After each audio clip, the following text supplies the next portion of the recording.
Well, we're here at Comic-Con. We're talking about the latest chapter in the Mortal Kombat mythology, and I would love to just start with getting your opinion on, I mean, this has been an enduring franchise for a long time. We've seen it many iterations. What do you think the core element is of Mortal Kombat that has caused it to have such a passionate fan base and so many stories to tell over the years?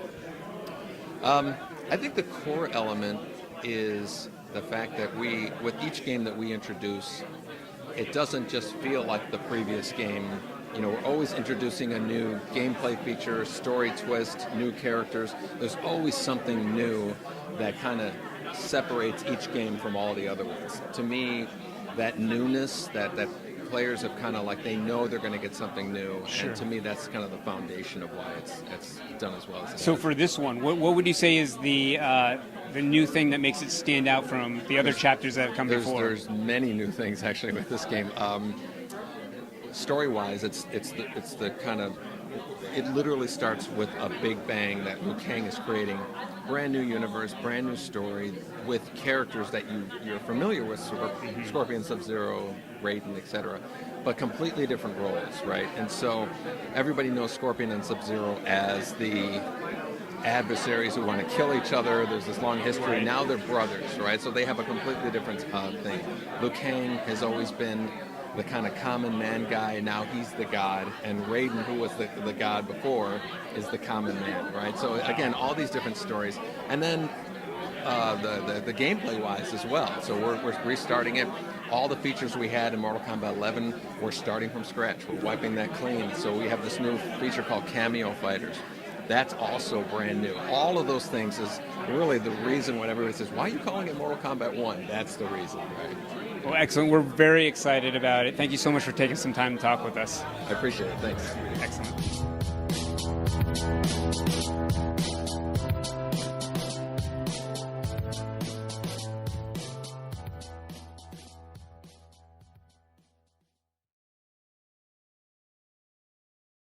Hey everyone, we are here with the co-creator of Mortal Kombat, Ed Boon. Should I say the talented Ed Boon? I wish I had your skills to create games so amazing as Mortal Kombat. It's been since 1992 when Mortal Kombat started. I was a little girl actually playing the game. I am still obsessed. I know that was me. My mom was always like, you got to do your homework. I'm like, Mom, not yet. But this is pretty much an extension of 11 into 12, or essentially a reboot. Why have you decided to reboot it now? Well, you know, when you think about it, Mortal Kombat's been around since 1992, like you said, and each game is kind of like introduced a new villain, a new baddie that is more powerful than the last. So imagine doing that for 11 games.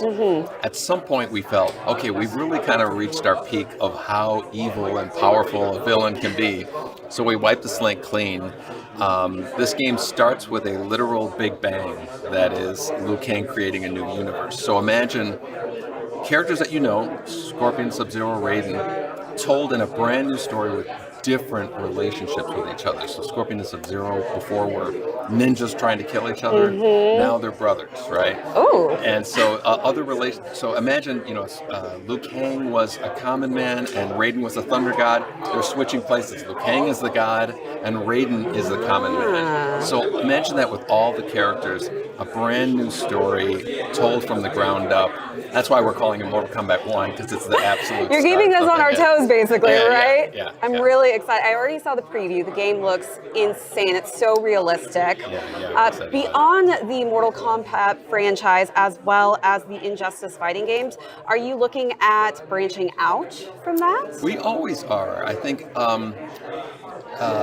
don't want to say it's. Well, we've been lucky enough that the games that we've done have warranted continuing. You know, like Injustice, we made Injustice 2, and Mortal Kombat X, we made Mortal Kombat 11. So that keeps us busy. I wish I had the time to come up with even another game. We need 10 of you, basically, right? 10 of them will have amazing games for all. Well, thank you so much. Oh, you're very welcome.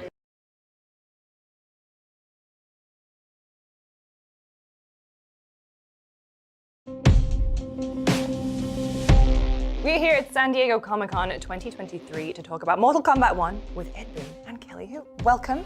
Thank you for being here. Thank you. It's been a big year for video games specifically, and obviously one of the biggest ones is MK1, and exciting announcements at the panel. Kelly, you're back in MK, and Ed, you're bringing back a classic character. Can you talk a little bit about Li Mei? She's kind of like she was given this responsibility of protecting the princess, which is Melina this time, right?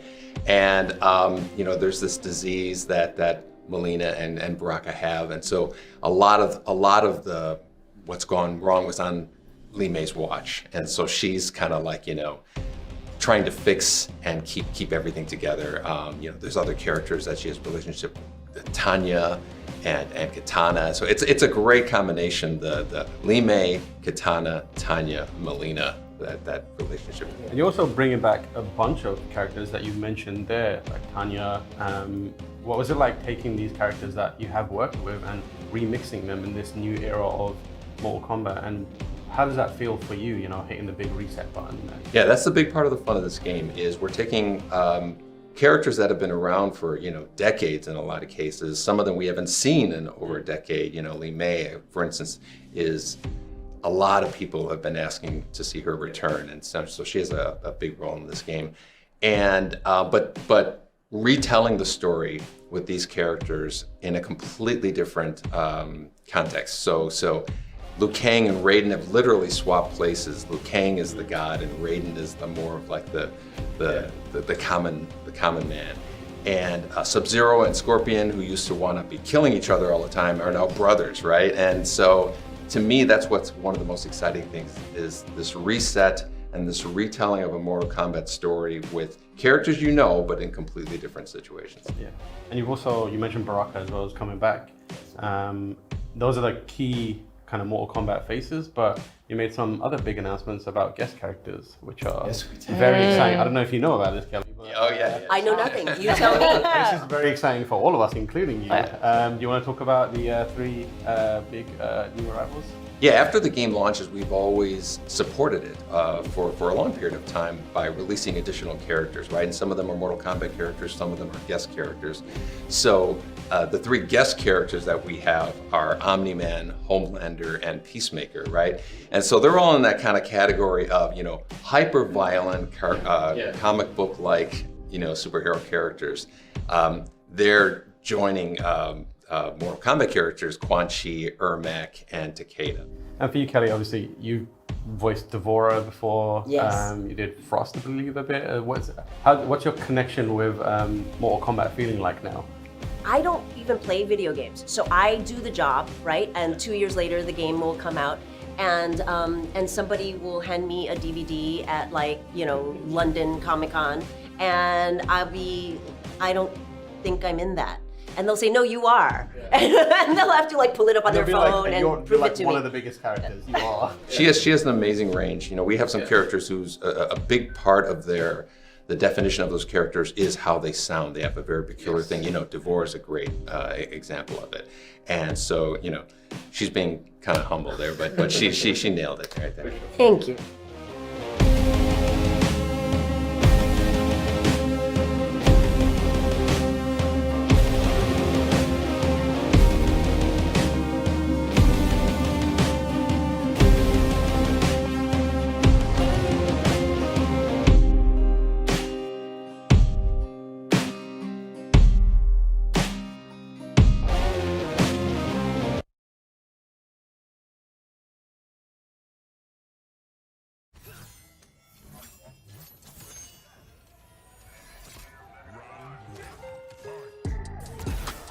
We are now talking with Ed Boon, director of Mortal Kombat 1, co-creator of the franchise. Thank you so much for taking the time out of your day to join us today.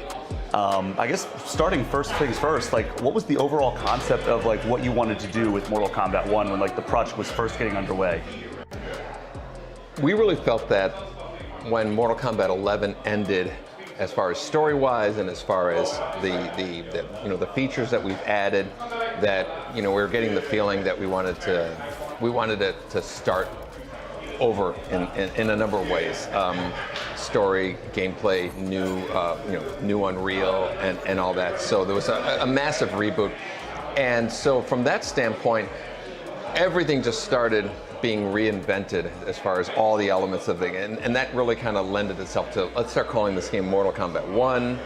It'll really communicate that this is not a continuation per se of all the stories that were in Mortal Kombat 11, and so it literally starts with a big bang, creation of the universe that Liu Kang started, and all these familiar characters that you've known, new origins being retold to them, different relationships. You know, Raiden is no longer a god; he's a guy working in the field, and so it's really cool to see that these new characters being told in a story that we're just reintroducing them all over again.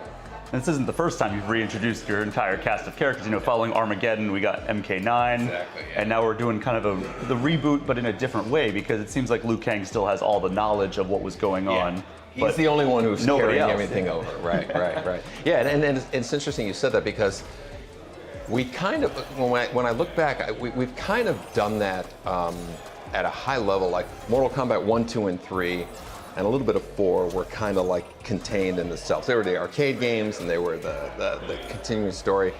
Then when we went directly to the console versions, it was like Deadly Alliance, Deception, Armageddon were the kind of things, and then we kind of rebooted after that. And MK9, X, and 11 was kind of like so they're like these, 3-part stories that we're doing. And so this one, Mortal Kombat 12, in a sense, we thought, okay, let's really start over again, and to the point where let's call it Mortal Kombat 1. So it's kind of like our fourth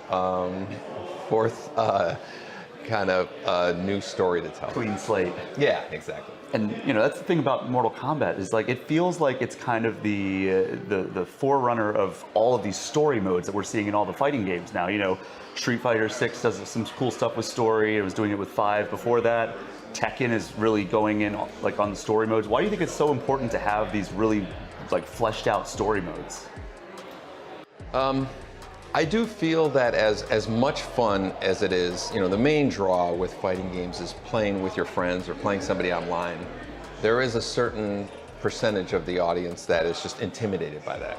They go online, they get their butt kicked, and it's just intimidating from there. So that was really like one of the main motivations of doing the story mode in general that we introduced with Mortal Kombat versus DC, right? Mm-hmm. And have been doing ever since. And at the same time, it really makes the players feel more invested in a character. They've seen them, they've seen their origin, they connect with them more. We did a little bit in the arcade games, but we really leaned into it with the more recent titles. And I think that's been something that's almost like synonymous with our games, is these really deep, high production story presentations.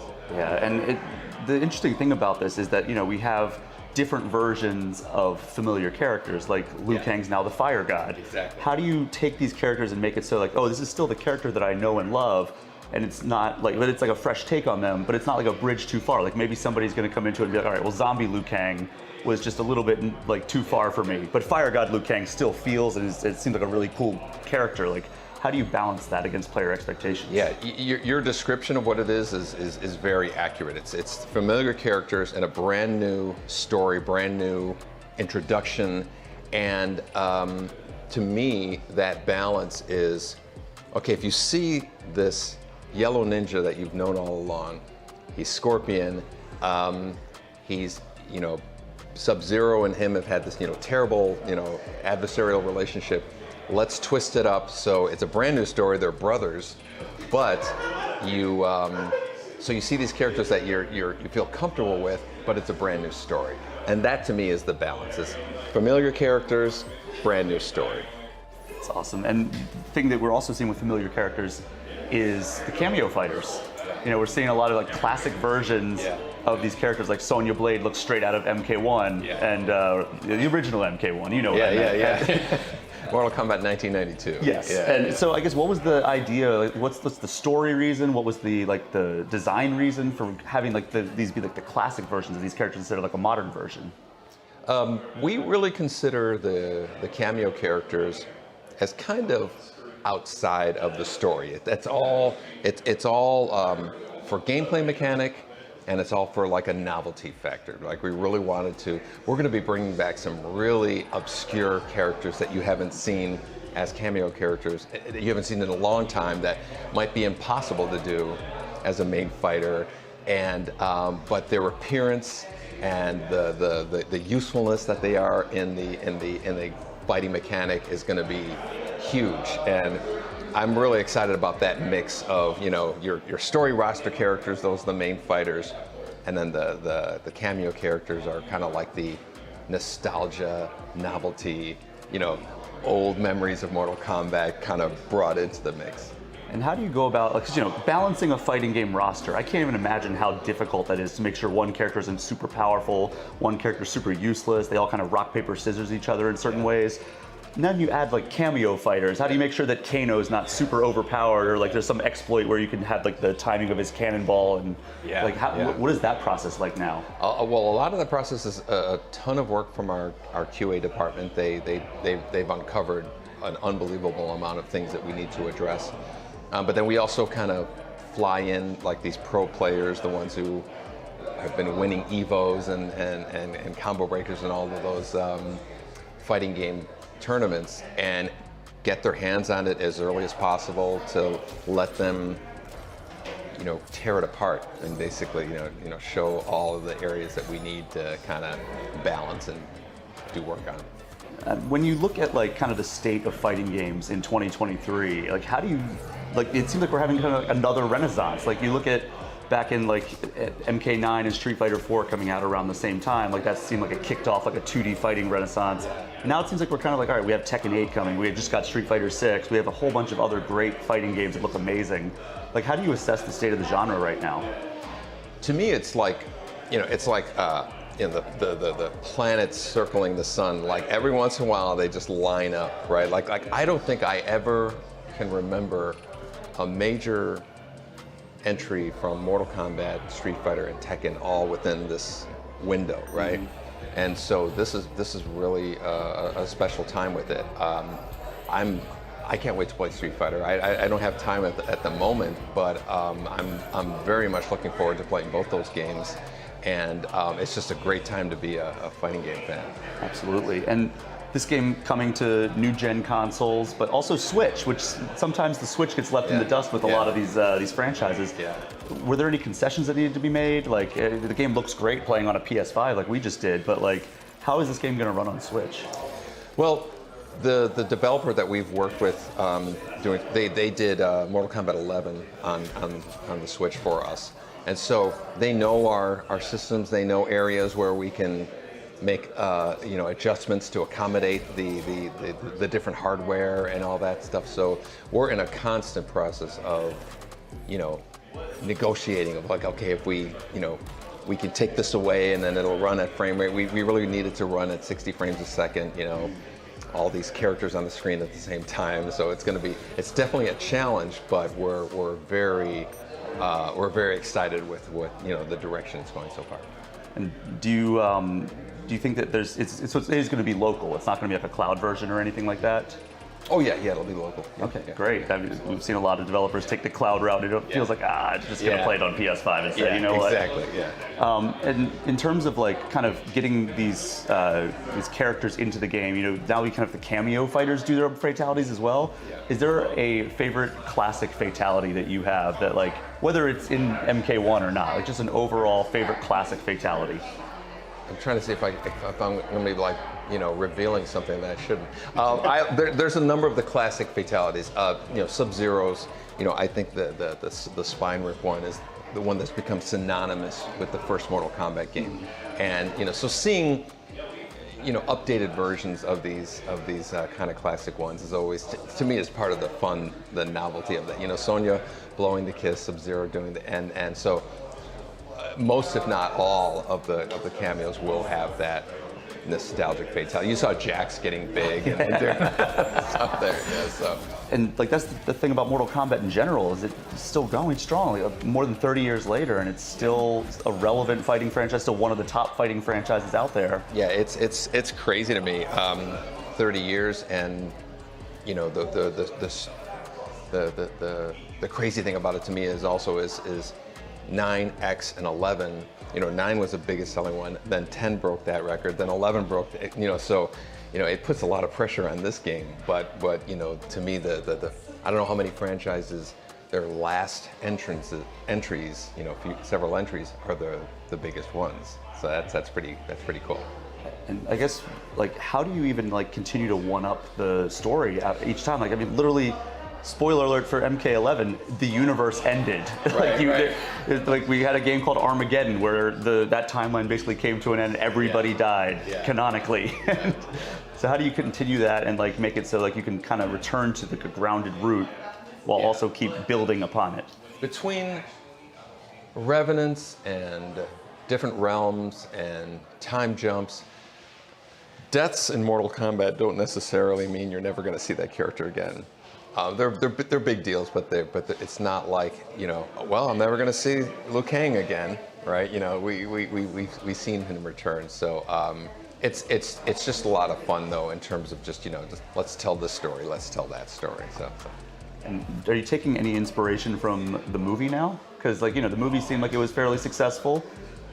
You know, I think we consider the movie's timeline independent of its own, or the movies. I guess there've been a few movies, and the animated series has some of its own. The games have theirs of its own. So I don't think any of them needs to worry about, you know, what happened in the other one to be consistent. So I think we're kind of like forging our own kind of. I just meant like in terms of like tone, in terms of anything. Like I know obviously the movie took a lot from the games, but is there any like kind of reverse inspiration?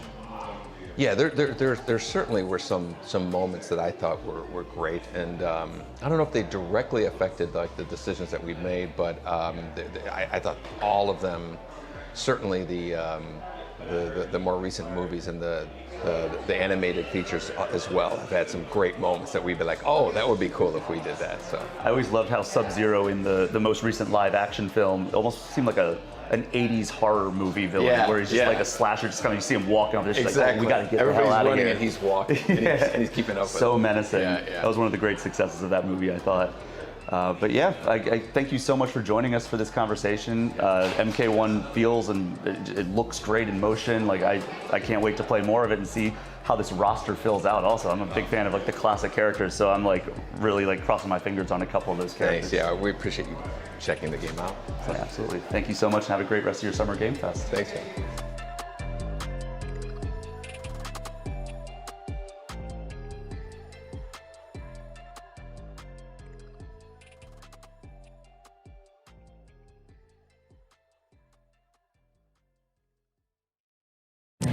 Hello, beautiful people out there. It is Saturday here at Comic-Con San Diego 2023, and I've got some.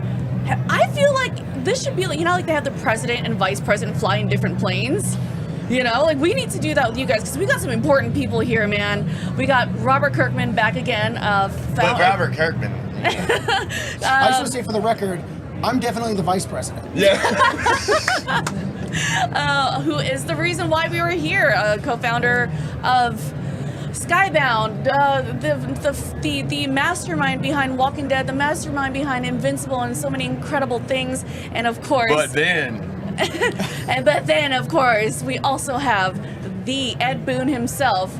You might know him as the person that brought you Mortal Kombat and Injustice. I can't take it. Hello. Hi. Robert, Hello. welcome back. Ed, thank you so much for being here with us, and welcome. My pleasure. I could not be more excited with the news that we announced yesterday. Oh, so, what? There was news? Yeah, why are you? What news? What news? Yeah. Please. What is the reason for you two sitting next to each other? Well, we had announced that Omni-Man is going to be joining the cast of Mortal Kombat. He's actually the first one to be released too. So that's really awesome. Yeah, and you showed us a video of the crowd reaction, and you mentioned you got goosebumps, and it was the biggest crowd reaction you've ever had. Yeah. Again, you. Yeah, it was. It's almost hard to explain. I don't know if I couldn't tell if it was just like the wave of people's breaths coming out, or just their energy, or just the yelling. But it was like we were literally pushed back by the response, and it was just his chest logo, right? We haven't even seen his face yet, and then it backs up, and then you see his face, and it's how he's going to look in the game, and people were just like awed and scared at the same time. It was an amazing moment. The fact that you're a veteran in this world and at cons, and to say that says everything about this partnership. Yeah. This is just fantastic. Yeah. It's something we've been biting our tongue, holding on to for quite a while. How long? And, I want to know how far back. Long time. And it could not have gone over any better. How did the conversation get started between the two? Oh, I have been back channeling trying to get to Ed Boon for a number of years. Ever since you guys started doing the DLC characters, it was minute one, I gotta get to Ed Boon. I gotta get a character in Mortal Kombat. Anybody, I'll do anything. I'll pay them. I don't care. What do I gotta do? Tell me what I gotta do. Ed is being very nice. I've been annoying them for years. I am 99.9% sure that this guy does not like me. You heard me on the street. Ed Boon hates Robert Kirkman. But I was like, Michonne, Rick, Anyone. me, anybody, I don't care. Battle Pope, doesn't matter. Whoever. And so and so then when Invincible hit and this game was coming together, it was just like, I think things finally aligned. I don't know, but I could not be more excited. Yeah, we have a number of team members who we're always having conversations about, wouldn't it be cool to get this character in Mortal Kombat? And somebody mentioned Invincible, and I watched the first episode. Yes. And I was kind of watching and going, because it's very light, right to the end. And then that scene where I don't want to spoil anything, but please spoil it. Everybody's seen it. The first episode, final scene, I was like, okay, we got ourselves another character from Mortal Kombat. I mean, how could you it was not? amazing. Yeah. How could you not? I mean, he looks menacing, horrifying. Yeah. He looks he's beautiful. I gotta say, listen, when I saw the trailer, the teaser, I think the first question that popped into my head and into a lot of people's heads was, what is his fatality going to be? Yes. And now listen, I know you're not supposed to talk about it, but I feel like, I don't know, maybe Mr. Lincoln has something to say about it. $5? I've never been more embarrassed. If you wanna, I'm so sorry, Ed. would you At least shake give my him hand? $10. Yeah, $5. I'm not even going to reach out. The pizzas here are $19, and you give him $5. I tried, y'all. I tried. Wow. Listen, all right. Times are hard right now. I Robert, really did I want to try. ask you this. Yeah. Who is your favorite Mortal Kombat character? In the early games, I always played as Raiden. Oh, nice. He was my favorite. Not my favorite fatalities, but I loved him. I played a little bit of Liu Kang. Later on, it was Smoke. Yeah. I played a lot of Oh, Smoke, yeah. and I played a lot of Noob Saibot. So it's amazing to be sitting next to the noob of Noob Saibot. Because Noob Saibot is Boon and Tobias backwards, if people don't know that. The two guys that created Mortal Kombat. It's so funny, that story I told you about me geeking out on you at a con a while back. I feel like that's traversing this way. This is a dream come true for me. I've been a fan of Ed's work for as long as I can remember. I, was like getting quarters, running to the arcade, playing Mortal Kombat, playing Mortal Kombat 2. I played all the games on the home systems. Mortal Kombat X, like just the way that they have somehow kept that game fresh and new, like at the forefront of video games. It's just been amazing to see everything that they've done. You get like RoboCop in the game and stuff. This too. stuff, it's crazy. Yeah. We kind of feel like we have these bucket list of characters, because we grew up in the 80s and the 90s, so RoboCop, Terminator, Rambo, so anybody that we all really get into, we're just like, we got to get him in Mortal Kombat. Like I said, when I saw that first episode, I was like, my God, we got to get this character in Mortal Kombat. And we have JK doing the audio for it. No right? Like way. he came in and gosh. recorded it, so it's as authentic as it's going to be. That's awesome. And you were sitting in on the fatality meetings and stuff, weren't you? Yeah, I was in the fatality meetings. I was in the voice record sessions. So yeah, and it was great because, look, when I did that sequence at the end of the first episode of Invincible with Omni-Man just eviscerating the Guardians of the Globe, like, that's me trying to do my best Mortal Kombat fatalities. And so I went into that meeting on the fatalities for Omni-Man like, all right, I get to brainstorm with these people and come up with some cool fatalities. And then they started presenting things to me, and it was like, oh, I am but a student. And these are the masters. Because it was just like, well, we could do this one, or we could do this one, or we have some storyboards for this one, and we have an animatic for something like this. And it was like, everything is solid gold. I don't know what to say. I have no notes. It's just the team that Ed's put together on this game is phenomenal. And I guess to your point, do we partially have Ed to thank for Invincible existing in a way? Oh, 100%. I mean, there's Mortal Kombat in the DNA of everything that I've done. That's amazing. The Walking Dead? Oh my God, yeah. Yeah, that makes sense. Yeah. Wow. Pay attention, man. Think back. It's all just crazy, over-the-top, bloody stuff. Well, Yeah, thank you. Fatalities for Omni-Man are not difficult because you literally just watch the first season and there's like 50 examples that all could work. So it's literally just a matter of weeding them down to the best of the best, and so that's actually the challenge is what are we not going to do? Yeah, I mean, I'm gonna assume it's not gonna be the obvious subway. I mean, I'm sure everyone would love that, and I would be so excited to see that. But I feel like you have something up your sleeve, and I'm so excited to see that. But I'm gonna say, why just limit it to one? Yeah, that's exactly. true. Exactly. That's true. I tweeted earlier. I had to tweet the photo of him because he looks incredible, and we got some awesome suggestions from my audience. One of which I feel hurts the most would be just him looking at you saying, I could just make another one in 17 years, or what's another 17 years? It's like, oh, so we're going emotional. I think that would make a great, every time you win a fight, your character says something, and that would be a great victory, right? You just says that to the camera or something like that. I think it'd be just great. shatter your heart. Now, Ed, you are, every kid probably in the 80s and 90s that grew up knows about Mortal Kombat. I spent hours playing with my aunts when I was a kid. Everyone grew up on it. What is it like shepherding the new franchises out here that looked up to you so much? You are pretty much one of the is that weird? Granddaddies? The founding fathers? There was a space there. Yeah, granddaddies. What does that feel like?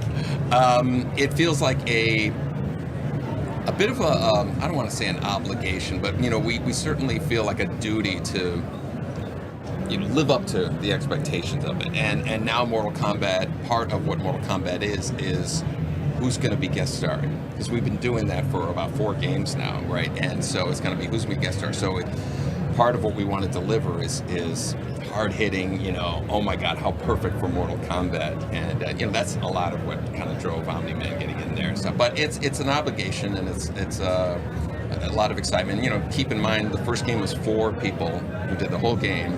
Now we're in literally the hundreds and hundreds of people touch this game. So it's like a movie production at this point. Wow. I actually do want to know, who else in Rob's crazy world here would you like to have in Mortal Kombat? I was just mentioning a suggestion that I really shouldn't say, Cannot because then say. people are Please gonna assume that it's the case. But anyway, there's plenty of them, obviously, and we had lunch. How many years ago we were talking about Michonne? Gosh, at least three. No, it was before the pandemic. Yeah, so it was it 4 or 5? Yeah, Something I like remember that, it was raining that day because when I went to meet you at the restaurant, it was raining. But it was quite a long time ago. But it's not for a lack of options, for sure. It's just picking the right one at the right time. So. Ed, I showed him my soft underbelly, and I was like, listen, whatever I have to do to get characters. And he was like, I'm going to torture this guy for years. Ed, I know you get asked this a lot, but I have to. Do you have a favorite child? Of Mortal Kombat? Yeah, Or Scorpion. a person, or your own Scorpion. real child. Either way. It's Scorpion, without a doubt. You know, Yeah. Scorpion was the first character that, in my head, really defined, oh, this is what we're making. You know, once he throws the spear out, pulls the other opponent towards him, and you know, the get over here, and I'm the voice of get over here, and all that stuff. So Yes, you were. So it's a lot of it is I just, you know, can't- in my head, is like Scorpion is when we knew what Mortal Kombat was going to be. When think I need to when I leave. called you out onto the panel yesterday, I was going to do a get over here. I was going to say, we've got Ed Boon over here, get over here. And I was like, I can't do it. I can't do it. I can't do it. I can't do it. I don't, for those of you who don't know, I'm sure everyone knows, but yes, you were the original voice of Get Over Here. Yeah. And, oh goodness, there's another And one. Do you re-record? It's the same audio recording, right? Or do you re-record? No, we ever recorded every, Oh, wow. every year. Yeah, That's yeah. awesome. I had about 10 years ago, the Guinness Book of World Records gave me like this plaque. It's like longest voice acting in a video game, and it was like 1 year ahead of the guy who did Super Mario. It's wow. Scorpion was right before him. Oh. So as long as I keep doing it, I'll hold on to the Yeah. record. So That's I have that's amazing. amazing. Yeah, I'm sure a lot of people ask you when they meet you to please do the voice. yeah they do. They do. Yeah, but we don't have to do that. No, today. we're not. Yeah, I'm thank not. you. Don't worry. Yeah. Don't worry. I won't. I try to Here, I'll do one. It refrain. sounds just like him. You do it. Get over here. I try to refrain from asking such obvious things, but you know, it's- I Five. swear. Just kidding. Still for $5. If you pull it out again, I'm taking it and I'm keeping it. Yeah, that's fine with me. 20 years ago, I might have like reached out a little bit there, but it's 2023. Wow. You have wonderful things on your belt. One even very impressive. Mortal Kombat was the reason why the ESRB rating system even came about. Can you tell us about how that happened? I mean, obviously we know how that Sure. happened, why, but Mortal Kombat was originally an arcade game, right? And in the arcades, there was no real kind of category of games like Pac-Man, Donkey Kong, Mortal Kombat. Everything was just lopped into one thing together. And at the time, it was, you know, there was 26,000 games out there in the world. But then Acclaim made the home versions, and suddenly there's 6 million of them out there. Yeah.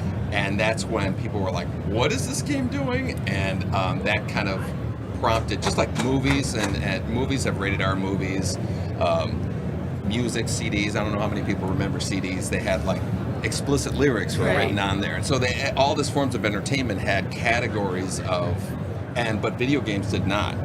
And that really was like, we need to categorize these games. And so an M-rated was invented, right, of saying Mortal Kombat's an M-rated game, and then there's a T-rated game, which might be like a Street Fighter, and then there's a E-rated game, which is a G-rated movie, and that's like Mario Brothers or something. And so that's what prompted it. And we always felt, honestly, that we agreed there should be a rating system. There's no way we want, you know, a 5-year-old buying Mortal Kombat. So. ripping Well, souls it's an apart. amazing thing because the existence of that rating system and the existence of Mortal Kombat as an M-rated game tells people that there is such a thing as M-rated video games that probably open the door for so much expansion in video games. Exactly. It's really like a inflection point, a real benchmark moment to you know, the expansion of video games as this medium that everybody is loving and enjoying today. Yeah, that's exactly it. Ed, I really sucked at Mortal Kombat, but I played it all the time, and like I wanted to see it,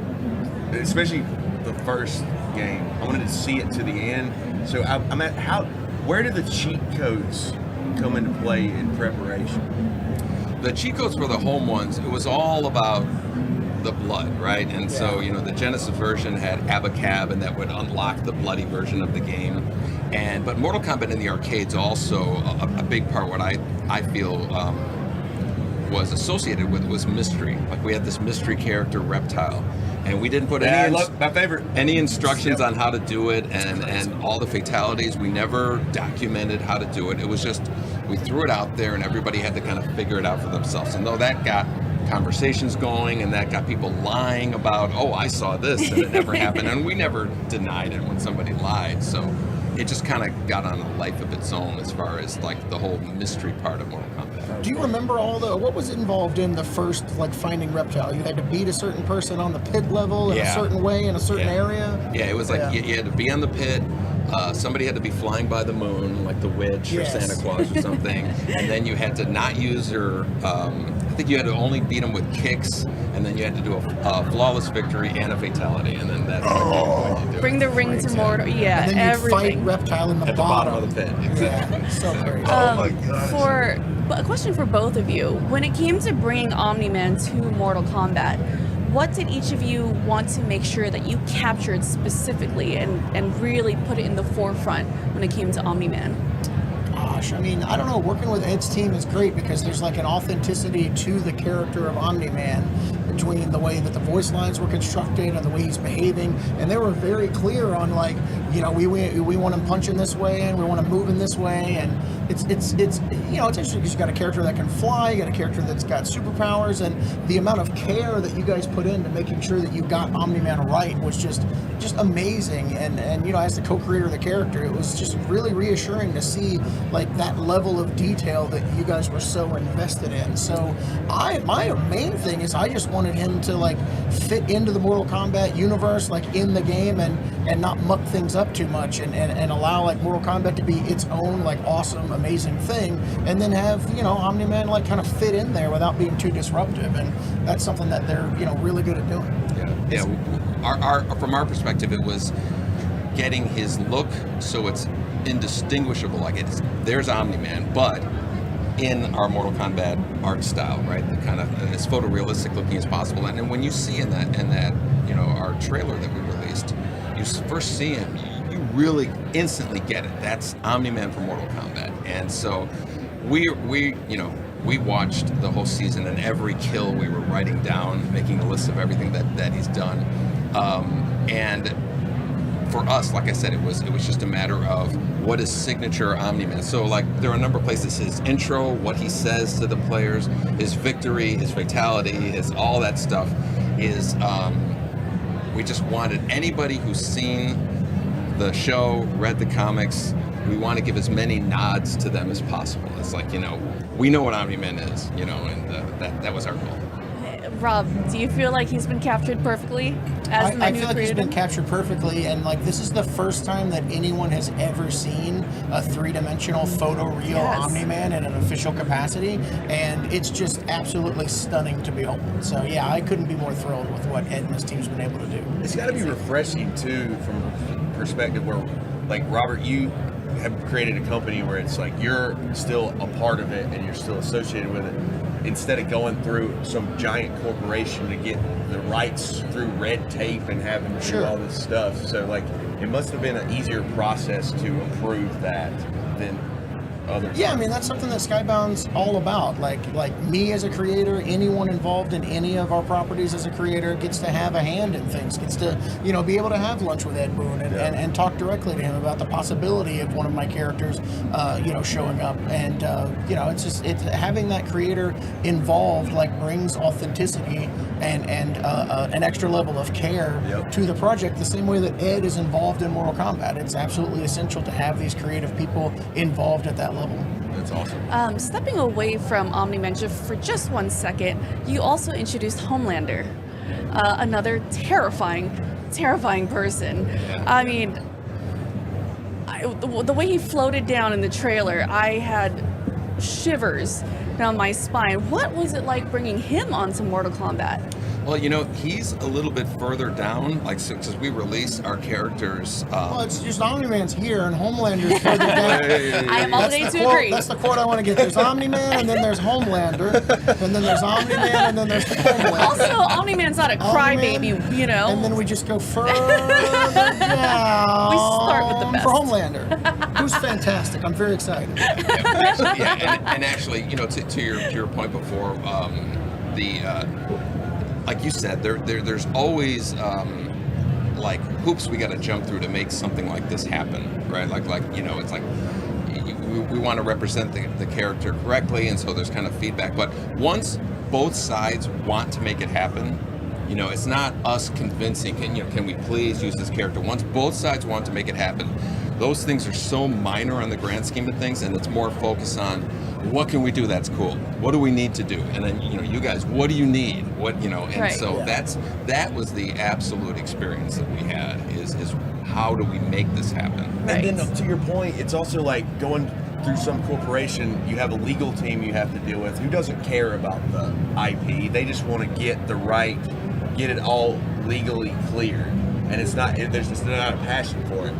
And for this, you just have Robert. And he seems to care. He's like, how do we make this happen? Yeah. So, okay, well, and make it the best iteration possible because he cares, and you don't have to go through so many steps. And also, Ed, I find it very hard to believe that you would ever have to go to someone and say, please let us use your character. I can only imagine people are just tossing you emails, gift baskets, everything to just have a character. Bugs Bunny people said no. Oh my gosh! Yeah, they said Daffy Duck. None of them even returned our calls. So it's not as easy as you think. Well, they missed out. They absolutely missed out. I want to see Homer Simpson. Oh, that would be interesting. Elmer Fudd would have been amazing.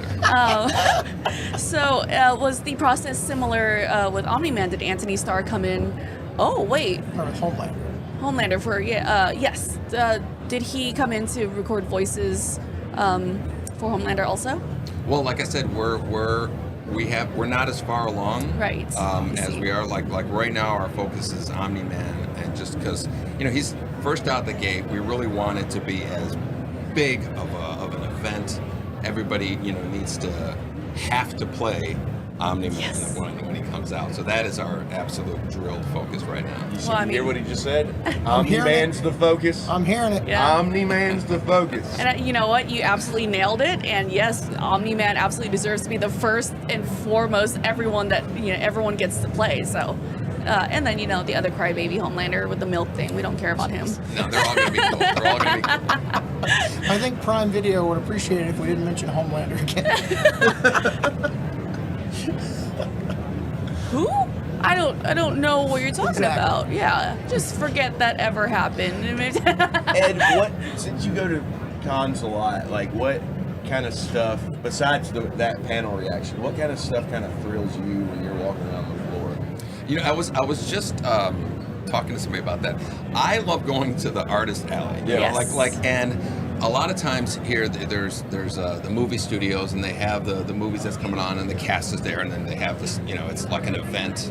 I walk up and down the artist alley and just see like cool, new stuff that's coming, or the future, I guess, of the medium. And so, to me, I love to do that as anonymously as possible.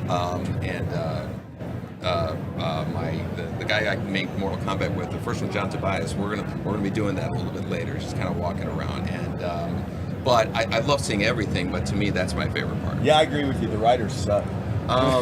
Yes. Who are your favorite artists? Oh my God! I'm very, very old school with that. And I know it's gonna sound. It's gonna sound. Jack Kirby old school, or like? Well, like Jim. Is Jim Lee old school?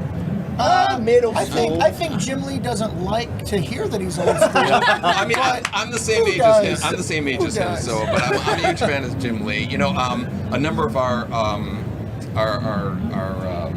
artists in our team went to art school with Alex Ross, right? Yeah. And so they're good friends with him. And I've met Alex a few times, stuff like that. So they have such crazy different art styles, right? I mean, just completely different. But those two are really jumped to the top. I mean, to your point, do you have to like wear a ball cap and walk through Artist Alley? Because I'm sure a lot of these younger artists they would just geek out if they saw you walking through the floor. I don't know. I honestly, I do feel I get a little bit more anonymous doing that. Like it's when I'm going around these big areas that it's more likely. But I found walking around the con, when people do like recognize you and say something, they are shocked that you're there, and I'm just like, It's Comic-Con. Why is- That's, yeah, why- you did that? Yeah, they're like, oh, wow, I didn't expect to see you here. And I'm like, they what? think that you should have a handler with you all the time. Like, where's your bodyguard? Yeah, or something yeah. like that. It's like, no. So I think most people on the floor like aren't necessarily like looking for people because they Yeah. wouldn't expect them to be That's there. wild. But let me tell you what, I've been on a lot of shows, been here promoting a lot of productions, and everybody is walking the floor at some point. So you know, you never know who you're going to run into. Wow. Well, if there's anything that you guys can tell the people at home about what to look forward to when it comes to Omni-Man being a Mortal Kombat, can you please give them a little snippet or something that you would like to tell them? Yeah, when we get Mortal Kombat 1? Mortal Kombat 1 comes out September 19th, and usually, a few weeks later is when the first guest character arrives, right? And Omni-Man being that one, so that's going to be exciting. And I'm sure we're going to be releasing gameplay videos and things just to hype it up as we approach the release of Omni-Man. That's good. You'll see plenty of hype videos coming before he comes out. Absolutely. Ed, it was truly an honor. You were literally on the Mount Rushmore of video games. I am tempering my nerddom so much. We appreciate you, and thank you so much. Ed, Robert, thank you so much for being here, and another huge congratulations on bringing Omni-Man to Mortal Kombat, and huge congratulations on the teaser and the reaction to it. Yeah. It has taken over Twitter. You guys, your hard work has absolutely paid off, and thank you for giving us something so amazing to look forward to. We're very excited too. Yeah. The whole team. Yeah. You guys, if I stay in this room any longer, I'm going to pass out from excitement. So, we'll be right back. We have a ton of other interviews and fun stuff to do. So grab yourself a snack, grab a drink, run to the bathroom really quick. Once again, thank you, Ed, and thank you, Robert. We'll see you guys in a bit.